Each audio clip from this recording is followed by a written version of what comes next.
Why am I both extremely straight and also extremely queer? Here we go. I am pangender and pansexual. So I use all pronouns because I am non-binary, but I also do not feel a strong connection to any of the genders, but also I don't feel like a strong ew, I hate it to any of the genders. That doesn't make sense. But if I am all genders, that means I'm always straight in a relationship. But it also means I am always super f***ing queer. So it works every way. I am, at the same time, extremely queer and extremely straight. What you just said is one of the most insanely idiotic things I have ever heard. Now, where do you suppose these kids learn this stuff? Well, hang on, let me pull that back real quick. That young lady we just heard from? That's not a kid. That's an adult. I never in my entire life have heard the terms pangender or pansexual until very recently. And it just goes to show you that this is all just kind of a fad of this current generation. We can only hope these young people grow out of it very soon. Anyway, welcome back. Thank you guys so much for joining me. So I have a very quick and very crazy Clown World update for you guys today. And as usual, we have very little time to waste. So let's get into it. Now, if you place your attention on the screen for a moment, so this is Joanne, not Joseph, Joanne.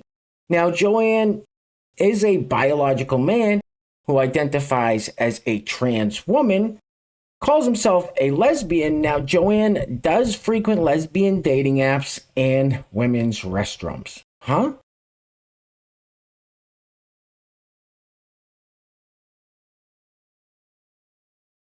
Okay, that's not creepy. All right, let's keep this party rolling with this young fella who may just be another paid establishment shill. Now, hear me out. I've mentioned in past videos where the Biden administration said they were going to go out and recruit an army of influencers on social media apps like TikTok and Instagram and such. And when I hear young people talk like this, that's the only logical conclusion I can come to. And what's interesting about this young lad is he kind of lets the cat out of the bag when it comes to all the lawfare they're waging against Trump. Roll it.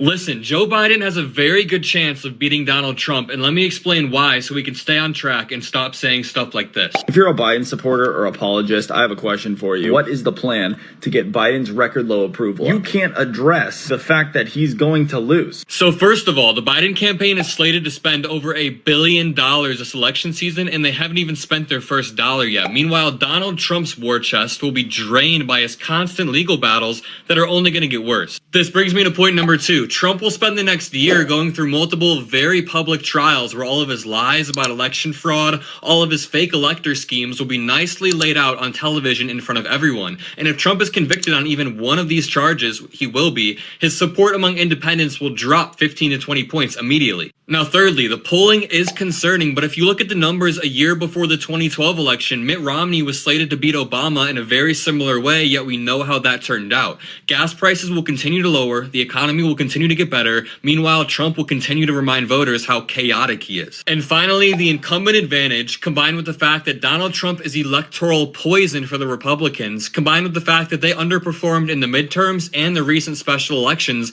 leaves me optimistic. We've seen this exact race before. We know how it ends. I want you guys to imagine an election day where we all turn out, we mobilize our friends and our family, Taylor Swift mobilizes her entire fan base, and there's a massive blue wave that saves our democracy. We just need to vote.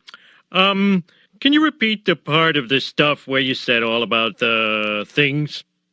The things? So first of all, the Biden campaign is slated to spend over $1 billion this election season, and they haven't even spent their first dollar yet. Meanwhile, Donald Trump's war chest will be drained by his constant legal battles that are only going to get worse. Who the do you think you are, you crazy little shit? As I said, the young fella just let the cat out of the bag, so he clearly must understand how corrupt this whole thing is, right? That they're draining Trump's coffers so he doesn't have the resources to launch an effective campaign in 2024? Anyway, next up, so it's been a while since we've heard from Dylan, our old pal Dylan. So let's see what Dylan's been up to. Roll it. This is what I have been working with.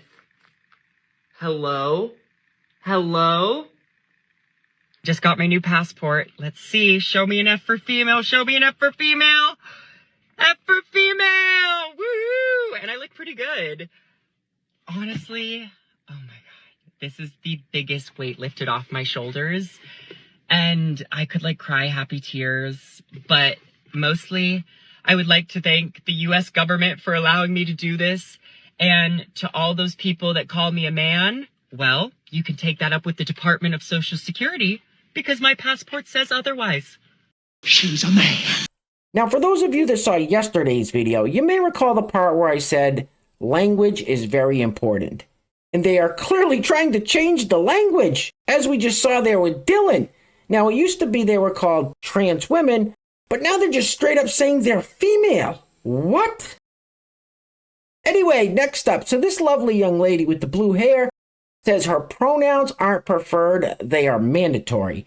Her pronouns being ni, nem, near. What are we making up words now? Roll it. Preferred, they are mandatory. Do not purposefully misgender trans people. You do not get to decide how someone identifies. My pronouns aren't preferred, they are mandatory. Go yourself. So this next very short clip, I was debating whether or not to include in today's video, and ultimately I came to the conclusion that I would put it in the video for two reasons.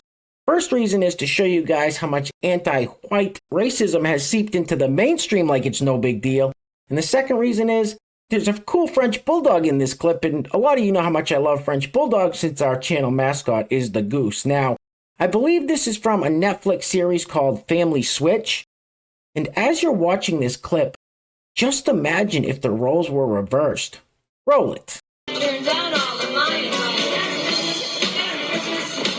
Oh, I'm sorry, but the exhibit's closed. Some clumsy family came in and knocked over the telescope last night. And you know they was white because black people don't create problems like this. You can fix... What did you say? What the did you just say? And you know they was white because black people don't create problems like this. Black people don't create problems like this. That's racism, man. I love to racism, bro.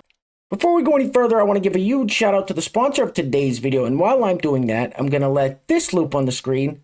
Now, today's video is being brought to us by the YouTube channel Clown World Explained. Clown World Explained, thank you so much for sponsoring today's video, and I will link that channel in the description box below if you want to go check that out after this video. I'm sure I'd greatly appreciate some support. Also, if you'd like to sponsor the next video and help support the channel, there is a PayPal link in the description box below, and I will say your full name as a sponsor of said video unless stated otherwise by you. Ugh. Oh my God, look at that whale. So you guys remember the very first clip of the video where I said, where do these kids learn this stuff? But then I said, wait a minute, this young lady's not a kid, this young lady's an adult. Well, that same exact sentiment applies to this. Roll it.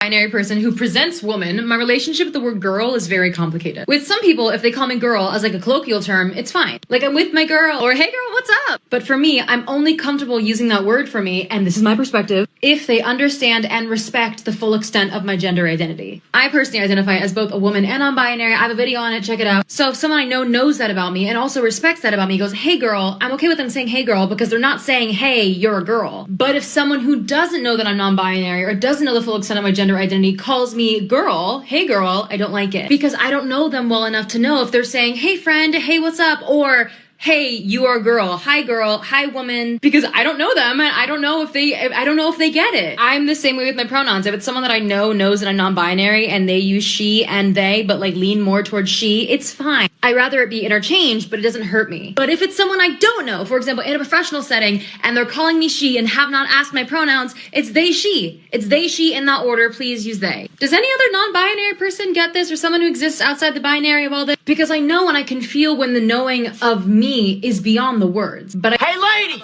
shut up! Alright guys, we're going to be wrapping it up with this bizarre clip of how this young fella thinks that white parents hate their kids because they don't want them stopping by unannounced after they've left the nest. I don't know, it's very bizarre and it's kind of long. It's almost 2 minutes long, but it's definitely worth the watch. It's very telling. Anyway, guys, things are clearly getting crazy out there, so please take care of yourselves. Take care of each other. Till next time, I love you guys. Peace. Roll it. You are always stopping by unannounced. So what? You're my mother.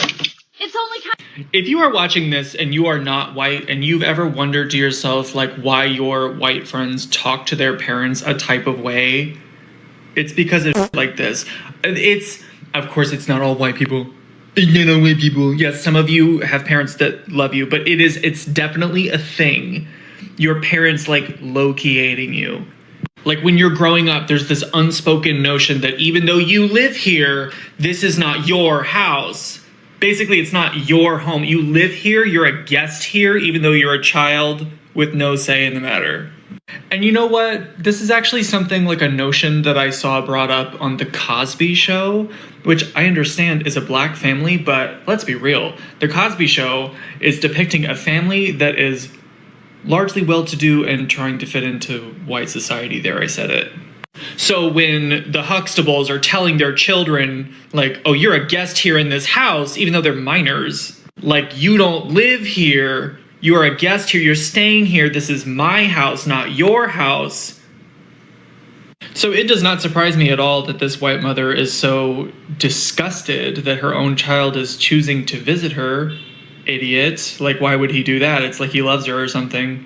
Because this is also the same type of parent that was like counting down the days until they could legally start pressuring their child to get out of the house.